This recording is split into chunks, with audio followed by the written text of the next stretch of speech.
आज पिपिल ब्लॉक रे राज्य स्तरीय प्रधानमंत्री आवास योजना सर्वे कार्यर शुभारंभ होउतिला, जहाँ को आम स्वागत करुचु।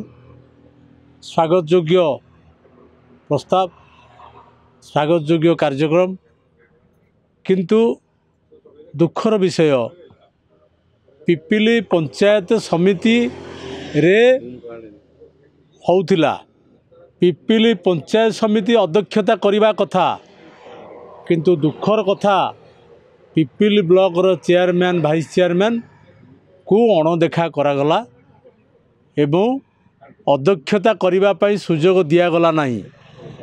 पूरी जिले में होउतिला, पिपिल ब्लॉक रे होउतिला, किंतु पिपिल ब्लॉक रो चेयरमैन वाइस चेयरमैन को अणदेखा करी समस्त पीआरआई मेंबर को डका जाइथिले मध्य चेयरमैन वाइस चेयरमैन को डका जाई नथिला सभास्थल को, एवं समस्त सरपंच नोमिनी जिला परिषद को गोटे गोटे व्हाट्सएप रे चिठी पठेई देई सरकारी बाबू मानकर कार्य सरीगला बोली भाभी देई बसीगले, जहाँ फल रे आज एक दुर्भाग्यजनक घटना पिपिली रे इतिहास रचिला। पंचायत समितिर चेयरमैन वाइस चेयरमैन को अणदेखा करागला एवं ये जो कार्यक्रम टी आज होउतिला, ये कार्यक्रम बहु आडंबर लघु क्रिया, ये कार्यक्रम बहु आडंबर लघु क्रिया परिणत होइछि। काहीकि मान्यवर मंत्री, मान्यवर विधायक, मान्यवर एमपी आसीथिले, योग्य हिताधिकारी घर पांतु गोटे एसओपी जारी करथिले 8 दिन तले। एसओपी रे आजबेस्ट घर थाई घर पाइबे कि न पाइबे तार किसी स्पष्ट सूचना नथिला।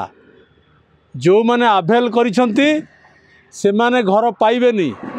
25 वर्ष तले जदि किए 30,000 टंका सेते बेले थिला इंदिरा आवास योजना, जदि इंदिरा आवास योजना रे किए घर पाइछि सी मध्य घर पाइबो नाही।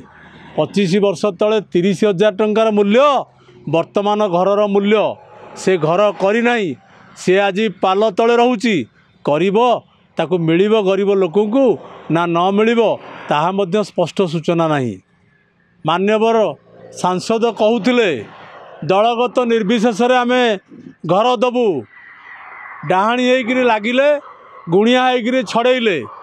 जेतेबेले ओडिशार मान्यवर पूर्वतन मुख्यमंत्री नवीन पट्टनायक आवास योजना दवापाई निष्पत्ति नेले, केंद्र सरकारंकर एसओपी रो परिवर्तन करागला नहीं। जेहेतु केंद्र रे तांकर शासन दिन सरकार थिला, खाली कुंभीर कांदणा से माने कांदुथिले, आमे एते घर देई देइचु, सेते घर देई देइचु, राज्य सरकार घर करि पारु नांती। कोन से घर रे नियम थिला, जहार एग्रीकल्चर इक्विपमेंट थिबो ताकू घर मिलिबो नाही, जहार telephone number, land telephone number थिबो ताकू मध्य घर मिलिबो नाही। आजबेस्ट घर थिले ताकू मध्य घर मिलिबो नाही। किभली भाव रे आवास योजना घर राज्य सरकार सेते बेले देई थांते। आज नियम परिवर्तन कले, काहीकि जेहेतु डबल इंजिन सरकार तांकर केंद्र रे राज्य रे जहार मासिक थिला सेते बेले 10,000 इनकम, वर्तमान 15,000 इनकम करिसंती। जहार 2.5 हेक्टर जमीर 5 एकर जमी अण जलसेचित थी ताकू मिलिबो नहीं। सेते बेले नियम थिला अलगा, वर्तमान नियम परिवर्तन करी राज्य सरकार तांकू सुहाइला बेलिया व्यवस्था करिसंती। आमे स्वागत करुचु आवास योजना को। जो माने घर पाई नांती से माने मध्य घर पांतु। पातर अंतर किए करुची, से निजे 3 दिन तले डेलांग ब्लॉक पिपिली ब्लॉक रो सरकारी अधिकारी बाबू मानू को डाकी पिपिल ब्लॉक सभागृह रे चेयरमैन वाइस चेयरमैन कौन सी ब्लॉक रो chairman vice chairman PRI member को न डाकी सबू सरकारी ऑफिसर मानू को गुरु मंत्र दौले विधायक एवं एमपी किभली भाव रे तांको दलीय लोक को घर दिज्व ये हूँ तांकर निष्पत्ति। कहूथिले आज सभारे पूर्व सरकार समय रे कौन सी निष्पत्ति जहाँ होउतिला दलगत निर्विशेष होउतिला ताहा मध्य समस्त जनसाधारण देखिछंती, आपण माने मध्य देखिछंती। आज बड़ बड़ कथा कहउछंती बहुत बड़ बड़ कथा कही जनसाधारण को भ्रमित करी सरकार को आइछंती। ये गोटे बाहापिया सरकार योजना प्रबल कार्य दुर्बल ताहार प्रमाण आपण माने आगामी दिन में पाइपर। देखो आज सरकारी कार्यक्रम होता पैसा सरकार राजकोषरू सबू टंका खर्च होइछि टंकाटीए किए कहार पितृ अर्जित संपत्ति देना किंतु दलीय कार्यक्रम भली आज कार्यक्रम को विचार करुले।